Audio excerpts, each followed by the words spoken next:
Vous êtes-vous déjà demandé ce que cela ferait de tout perdre en un clin d'œil? La maison où vous vivez, le travail que vous avez construit, les enfants que vous avez élevés avec tant d'amour, tout disparaissant en un instant. Serait-il possible de garder la foi face à une perte aussi dévastatrice? C'est l'histoire de Job, un homme connu pour sa droiture, sa bonté et sa foi inébranlable. Il menait une vie que beaucoup d'entre nous rêveraient d'avoir. Une grande famille aimante, des richesses innombrables et surtout le respect de tous ceux qui l'entouraient. Mais du jour au lendemain, ce qui semblait être une vie parfaite s'est transformé en un véritable cauchemar. Job a tout perdu, ses biens, ses enfants et même sa santé. Et peut-être que la question qui résonne le plus dans cette histoire est « pourquoi » Qu'a-t-il fait pour mériter un tel malheur? Et plus important encore, comment peut-on supporter autant de pertes et continuer à croire? L'histoire de Job n'est pas seulement une histoire de souffrance, elle est bien plus profonde. Elle nous pousse à interroger la justice, le but et le sens de la souffrance humaine. Pourquoi de mauvaises choses arrivent-elles aux bonnes personnes? Et au final, la foi est-elle récompensée? Ce n'est pas une histoire simple, et les réponses ne sont pas faciles. Mais une chose est certaine, Job nous enseigne quelque chose qui va au-delà de ce que les yeux peuvent voir. Et si vous pensez connaître la fin de cette histoire, mieux vaut rester attentif. Ce qui vous attend pourrait bien changer votre vision de la souffrance et de la foi. Job vivait dans un endroit appelé Uz. C'était un homme juste, intègre et profondément dévoué à Dieu. Sa vie était un exemple de prospérité. 7 fils et 3 filles, une grande richesse en terre, serviteurs et animaux. Job possédait des milliers de brebis, de chameaux, de bœufs et d'ânesses. De plus, sa réputation d'homme bon et honorable s'étendait dans toute la région. Aux yeux de tous, Job avait tout. Une famille aimante, de la fortune et une vie paisible. Il prospérait non seulement matériellement, mais aussi spirituellement. Chaque jour, Job offrait des sacrifices à Dieu, tant pour lui-même que pour ses enfants, de peur que quelqu'un n'ait péché, que ce soit en pensée ou en action. La dévotion de Job allait bien au-delà de la norme. Elle reflétait sa foi profonde et sa grande révérence. Il vivait dans la gratitude et l'humilité, conscient que tout ce qu'il possédait venait de Dieu. Mais si vous pensez que cette histoire est uniquement centrée sur la prospérité de Job, préparez-vous. Ce qui va suivre va complètement bouleverser sa vie et mettre sa foi à l'épreuve de manière inimaginable. Avant de continuer et de révéler comment la vie de Job s'est retournée, je tiens à vous rappeler quelque chose d'important.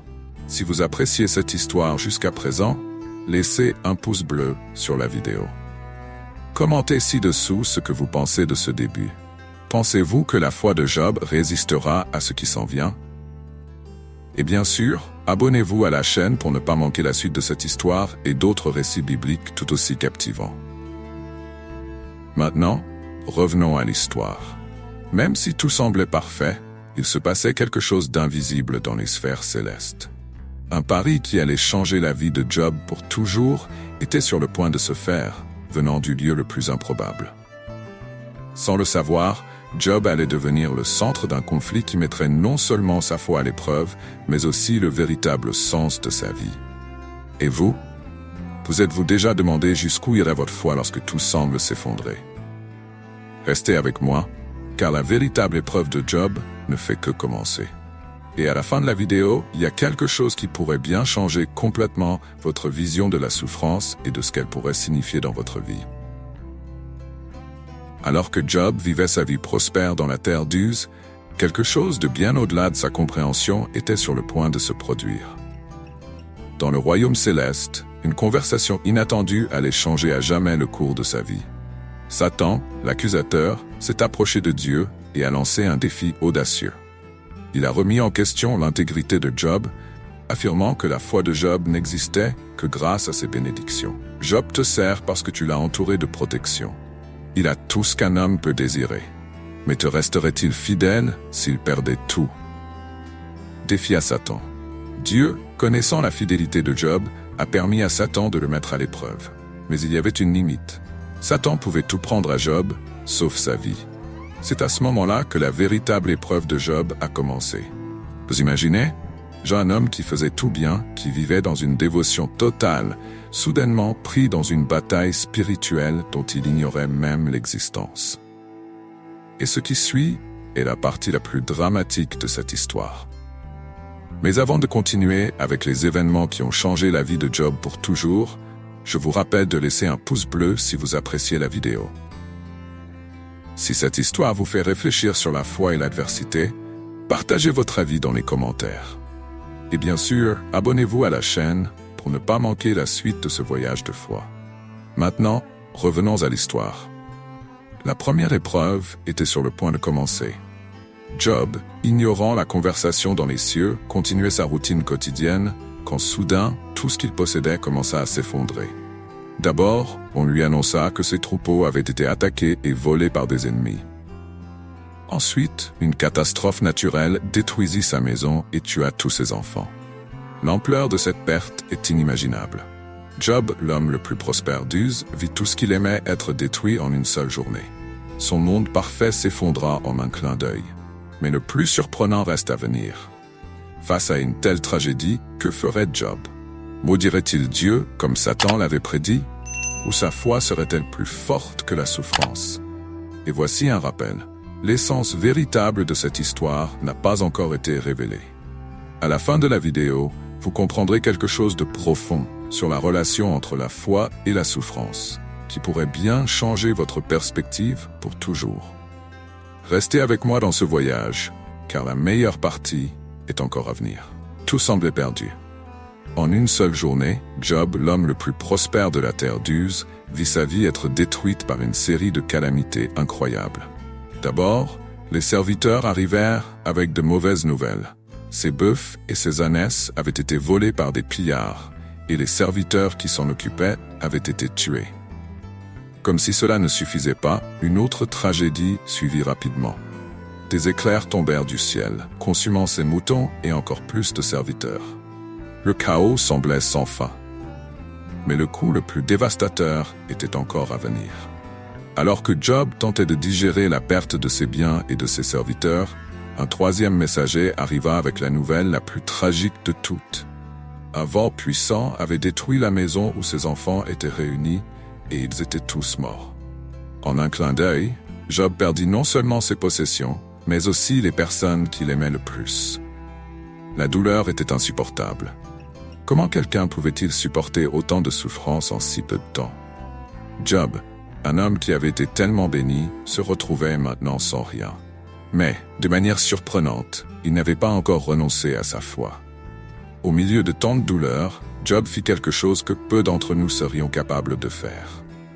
Il déchira ses vêtements en signe de deuil, se jeta dans les cendres et dit « Nu, je suis sorti du ventre de ma mère, et nu, j'y retournerai.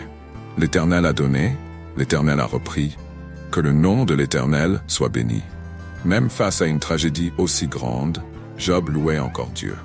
Maintenant, si vous trouvez cette histoire impressionnante, imaginez ce qui va suivre.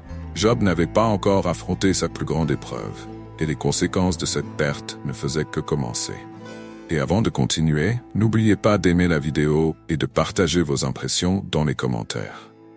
Votre avis est important pour nous et nous aide à continuer à vous apporter des histoires qui touchent et inspirent. Et bien sûr, abonnez-vous à la chaîne pour suivre le déroulement de cette histoire incroyable. Et si vous pensez que Job a déjà vécu le pire, vous vous trompez. Le véritable test de sa foi est encore à venir. Préparez-vous, car la souffrance de Job va atteindre un niveau inimaginable. Et c'est à ce moment-là que nous comprendrons le véritable but de tout cela. À la fin de cette vidéo, vous découvrirez une leçon qui pourrait bien changer complètement votre perspective sur la vie et les adversités. Après avoir perdu tous ses biens et ses enfants, Job semblait déjà avoir enduré le pire. Mais l'épreuve de sa foi était loin d'être terminée. Satan n'était pas satisfait. Il croyait que s'il frappait Job directement, la foi qu'il avait conservée avec tant de fermeté s'effondrait. Ainsi, Dieu permit à Satan de l'affliger avec quelque chose d'encore plus dévastateur, sa propre santé. Job fut atteint d'une terrible maladie. Des plaies douloureuses et répugnantes commencèrent à couvrir son corps, de la tête aux pieds. Lui, qui était autrefois considéré comme l'homme le plus prospère et respecté, était maintenant complètement défiguré, sans force, assis dans les cendres. Job utilisait des morceaux de poterie pour gratter ses plaies, tentant d'atténuer la souffrance qui semblait interminable. À ce moment-là, son épouse, désespérée en voyant la douleur de Job, le confronta. « Conserves-tu encore ton intégrité? Maudit Dieu et meurs. » Pour elle, il était impensable que quelqu'un puisse endurer une telle douleur tout en continuant à faire confiance à Dieu. Mais Job, avec un calme que seule une foi profonde peut apporter, répondit « Tu parles comme une insensée. Accepterons-nous de Dieu le bien et non le mal ?» Cette réponse de Job nous enseigne une leçon profonde sur l'acceptation et la foi face à la souffrance. Même quand tout semblait perdu, sa famille, ses biens et maintenant sa santé, il ne maudit pas Dieu. Il comprenait que la vie apporte autant de bénédictions que d'épreuves et que remettre en question la justice divine reviendrait à nier le mystère même de l'existence. Si tu suis encore cette histoire et te demandes comment elle va se terminer, n'oublie pas de liker la vidéo et de laisser ton commentaire. Tes avis sont essentiels pour nous et nous aimerions savoir comment cette histoire t'a impacté. N'oublie pas non plus de t'abonner à la chaîne pour ne pas manquer le dénouement de cette histoire si puissante. Avec sa santé détruite et isolée dans sa douleur, Job allait encore faire face à d'autres épreuves. 3 amis allaient venir le voir, mais au lieu de lui apporter du réconfort, ils allaient soulever des questions qui le plongeraient encore plus profondément dans le dilemme de la foi. La souffrance de Job allait prendre une nouvelle dimension, et la réponse qu'il cherchait tant semblait encore lointaine. Et si tu penses que l'histoire a déjà atteint son apogée, reste attentif. Le point culminant de l'épreuve de Job approche, et les leçons les plus importantes sont encore à venir. À la fin de cette vidéo, quelque chose d'inattendu va transformer tout ce que tu penses de la foi, de la souffrance et du but de la vie. Job, désormais couvert de plaies et plongé dans le deuil de sa famille et de tout ce qu'il possédait, semblait au bord de l'effondrement. Il avait tout perdu, sauf sa foi. Même au milieu de la douleur physique et émotionnelle, il restait ferme. Cependant, 3 amis proches, ayant entendu parler de son malheur, vinrent lui rendre visite dans l'intention de le réconforter. Éliphaz, Bildad et Tsophar étaient des hommes respectés et au début, ils s'assirent en silence aux côtés de Job pendant 7 jours et 7 nuits, sans dire un mot, car ils voyaient que sa douleur était immense. Ce silence était un signe de respect, mais avec le temps, les paroles commencèrent à s'écouler, et ce qui aurait dû être un moment de réconfort se transforma en un débat théologique intense. Éliphaz fut le premier à parler, suggérant que la souffrance de Job pouvait être la conséquence de ses propres péchés. Il croyait que Dieu ne punirait pas quelqu'un d'innocent de manière si sévère. « Qui donc, étant innocent, a jamais péri ?» demanda-t-il. Pour Éliphaz, la logique était simple. Si Job souffrait, il devait y avoir une raison, quelque chose qu'il avait fait pour mériter cela. Bildad et Tsophar étaient d'accord. Chacun à sa manière tentait de pousser Job à admettre qu'il avait commis une faute, peut-être même inconnue de lui-même. Pour eux, la souffrance de Job était un signe qu'il devait se repentir et chercher le pardon de Dieu. Mais Job, bien que tourmenté, refusait cette accusation. Il savait qu'il était innocent et que sa vie jusqu'à ce moment-là avait été consacrée à Dieu. « Jusqu'à quand continuerez-vous à me torturer avec vos paroles ?» s'exclama Job, blessé par l'incompréhension de ses amis. « Je suis innocent, mais Dieu m'a privé de justice, déclara-t-il, commençant à remettre en question pourquoi il souffrait autant. Ce débat entre Job et ses amis est l'une des parties les plus profondes de cette histoire. Il touche à des questions que nous pouvons tous, à un moment ou à un autre, affronter. Pourquoi souffrons-nous? La souffrance est-elle toujours une punition ou une conséquence? Ou bien y a-t-il quelque chose de plus grand que nous ne pouvons pas percevoir en temps de douleur? Si cette histoire résonne en toi, laisse un like sur la vidéo et partage dans les commentaires ce que tu penses de la souffrance et de la justice. Ton avis nous aide à continuer à proposer des réflexions sur des thèmes aussi importants. Et n'oublie pas de t'abonner à la chaîne pour ne pas manquer la suite de cette discussion si cruciale pour nos vies. Job restait ferme, refusant d'accepter les accusations de ses amis. Il cherchait des réponses que personne ne semblait pouvoir lui donner. Et ainsi, la tension grandissait. Job voulait comprendre la raison de tant de souffrances, et ses amis ne pouvaient pas offrir de réponse satisfaisante. Le débat portait non seulement sur Job, mais sur quelque chose de beaucoup plus grand, la justice divine. Et le plus surprenant, les réponses que Job cherchait tant étaient plus proches qu'il ne le pensait. Prépare-toi, car dans les prochains chapitres, tu assisteras à un retournement de situation qui va changer complètement le cours de cette histoire. Et la leçon finale que tu en tireras sera encore plus percutante. Le débat avec ses amis avait laissé Job encore plus angoissé. Il souffrait déjà physiquement, et maintenant, ses propres croyances étaient remises en question. Il commença à se demander pourquoi il endurait tant de souffrances, surtout en étant un homme juste, fidèle à Dieu. Ne trouvant pas de réponse claire auprès de ses amis, Job décida d'appeler directement Dieu. Il voulait comprendre pourquoi tout cela lui arrivait. Au milieu de sa douleur et de sa confusion, Job s'exprima avec une honnêteté impressionnante. Il remit en question la justice même de Dieu. Pourquoi les méchants prospèrent-ils alors que les justes souffrent? Demanda-t-il, cherchant à donner un sens à ce qu'il vivait. Il ne pouvait pas comprendre comment un Dieu juste pouvait permettre à une personne qui a toujours été fidèle de souffrir de manière aussi terrible. Il alla jusqu'à souhaiter ne jamais être né. « Pourquoi ne suis-je pas mort à ma naissance ?» se lamenta-t-il. La douleur de Job n'était pas seulement physique, elle était aussi existentielle. Il se sentait perdu dans un monde où les règles qu'il croyait suivre ne semblaient plus avoir de sens. Sa quête de justice devenait de plus en plus désespérée. Il avait le sentiment d'être traité de manière injuste, et l'absence de réponse de Dieu le troublait profondément. Mais même au milieu de ses doutes, Job restait fidèle. Il savait que Dieu existait et que d'une manière ou d'une autre, il y avait un but à tout cela, mais le silence divin le torturait. Il réclamait une audience avec Dieu, voulant des réponses, exigeant une explication pour tant de souffrances. Ce moment est crucial dans l'histoire de Job, car il nous révèle une facette humaine que nous pouvons tous expérimenter en période de douleur. Le besoin de comprendre le pourquoi. Combien de fois, face à une grande tragédie, nous posons-nous la même question? Pourquoi cela m'arrive-t-il? Est-ce que Dieu voit ce que je traverse? Job voulait comprendre, mais il semblait que les réponses lui échappaient. Il appelait le ciel, mais aucune réponse immédiate ne lui parvenait. Le silence de Dieu ne faisait qu'accentuer son angoisse.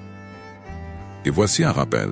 Si vous appréciez cette histoire, n'oubliez pas d'aimer la vidéo et de partager votre avis dans les commentaires. L'histoire de Job soulève de nombreuses questions sur la vie, la souffrance et la foi, et nous voulons savoir comment elle vous touche. Et bien sûr, abonnez-vous à la chaîne pour continuer à suivre ce voyage, car le moment le plus inattendu est sur le point d'arriver.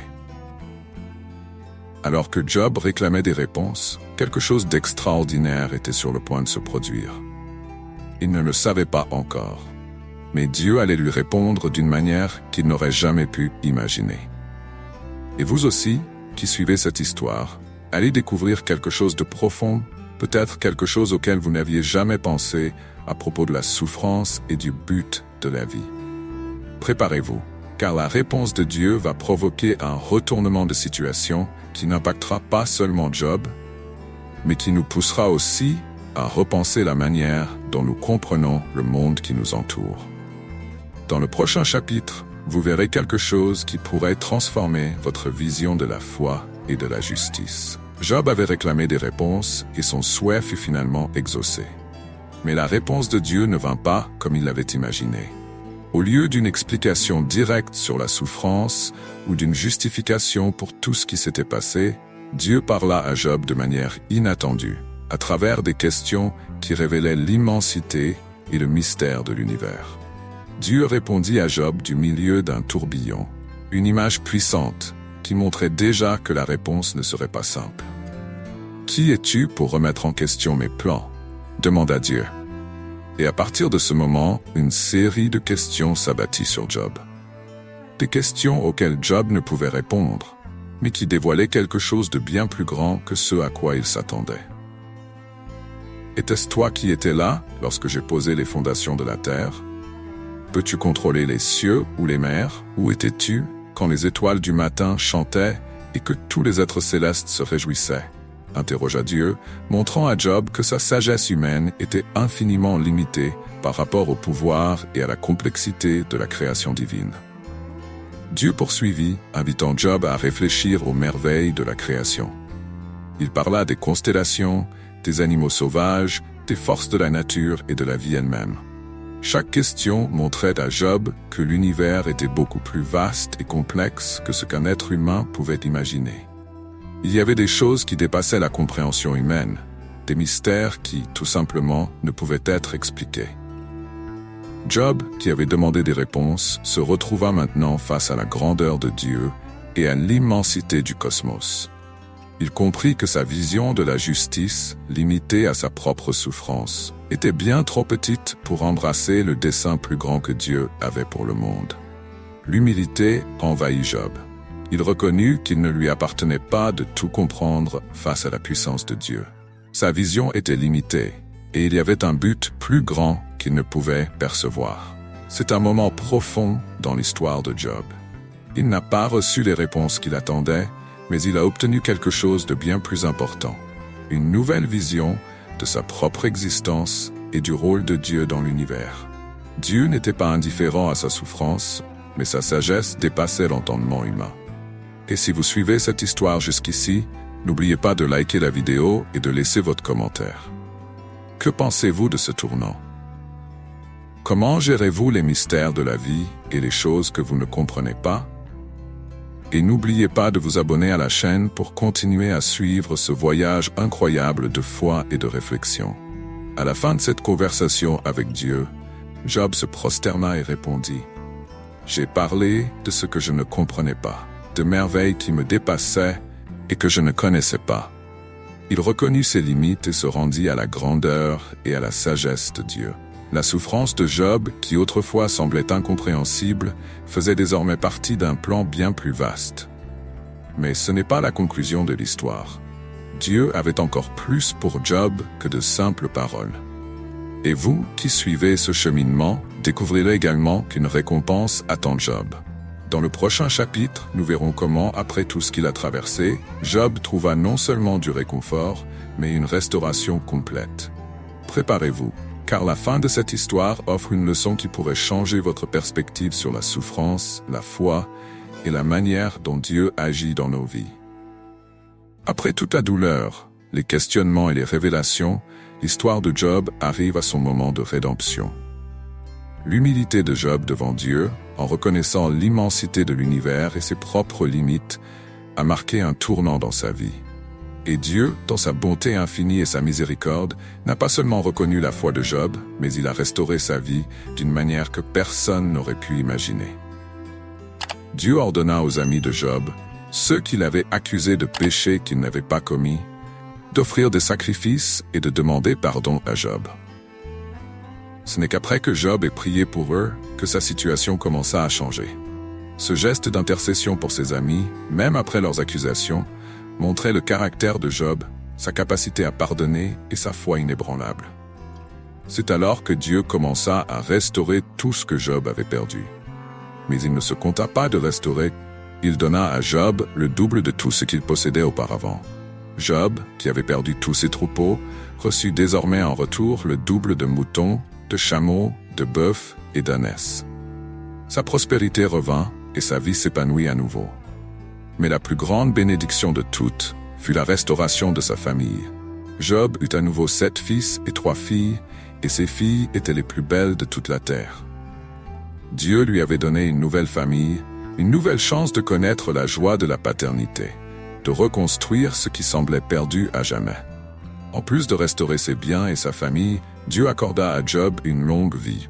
Il vécut encore 140 ans, assez longtemps pour voir grandir ses enfants, petits-enfants et arrière-petits-enfants.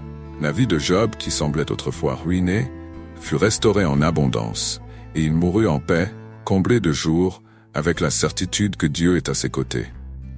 L'histoire de Job nous enseigne que, même au milieu de la plus grande souffrance, la foi peut nous soutenir. Et bien souvent, Ce qui semble être une perte irréparable peut faire partie d'un plan plus grand. Quelque chose que nous ne comprendrons qu'au moment venu. Si cette histoire vous a touché, laissez un like sur la vidéo et partagez dans les commentaires comment elle a influencé votre vision de la foi et de la souffrance. Et n'oubliez pas de vous abonner à la chaîne pour continuer à suivre d'autres histoires bibliques et réflexions profondes comme celle-ci. Maintenant, pour ceux qui sont arrivés jusqu'à la fin de cette vidéo, voici une réflexion. Que feriez-vous à la place de Job? Comment affronteriez-vous la souffrance et les épreuves que la vie peut apporter? Que nous enseigne cette histoire sur la patience et la confiance en un but plus grand? La réponse, tout comme pour Job, n'est peut-être pas simple, mais elle nous pousse à réfléchir. Dieu ne nous abandonne jamais, même quand son silence semble assourdissant. L'histoire de Job est sans aucun doute l'une des plus puissantes et profondes jamais racontées. Elle nous rappelle que la souffrance fait partie de la vie, mais qu'elle ne définit ni notre valeur ni notre foi. Job nous a montré que même lorsque tout semble perdu, même lorsque la douleur semble insupportable, il reste toujours de la place pour la foi, l'espoir et la confiance en quelque chose de plus grand. Ce que nous pouvons apprendre de Job, c'est que la vie est pleine de mystères. Nous n'aurons pas toujours les réponses que nous cherchons, et nous ne comprendrons pas toujours pourquoi nous traversons certaines épreuves. Mais comme nous l'avons vu dans la trajectoire de Job, il existe un but qui dépasse souvent notre compréhension. Lorsque nous faisons face aux tempêtes de la vie, il est facile de se sentir seul, désemparé, comme s'il n'y avait plus d'issue. Mais l'histoire de Job nous enseigne que, même dans le silence de Dieu, il est présent. La souffrance n'est pas la fin, et bien souvent, ce que nous perdons peut être restauré de façon que nous n'aurions jamais imaginée. La grande question qui demeure est la suivante. Comment feriez-vous face à vos épreuves? Comme Job, seriez-vous capable de garder la foi, même lorsque tout semble être contre vous? Ce sont des questions sur lesquelles chacun de nous doit réfléchir à un moment donné. Si cette histoire vous a fait réfléchir, vous a ému, ou vous a même apporté un certain réconfort, laissez un commentaire ci-dessous. Nous aimerions savoir ce que cette histoire de foi et de persévérance a éveillé en vous. N'oubliez pas de liker la vidéo et de vous abonner à la chaîne pour d'autres histoires bibliques et des réflexions qui nous poussent à nous interroger et à chercher des réponses dans notre foi. Après tout, la vie est faite de défis, mais aussi de moments de restauration et de joie. Tout comme Dieu a restauré la vie de Job, il peut transformer nos circonstances, même lorsque nous ne voyons pas de chemin devant nous. Peut-être que la plus grande leçon est celle-ci. Faire confiance, même sans comprendre, et avancer avec foi. Merci de nous avoir accompagnés jusqu'ici. Nous espérons que cette histoire a touché votre cœur et vous a offert une nouvelle perspective sur la foi et la souffrance. À bientôt dans la prochaine vidéo.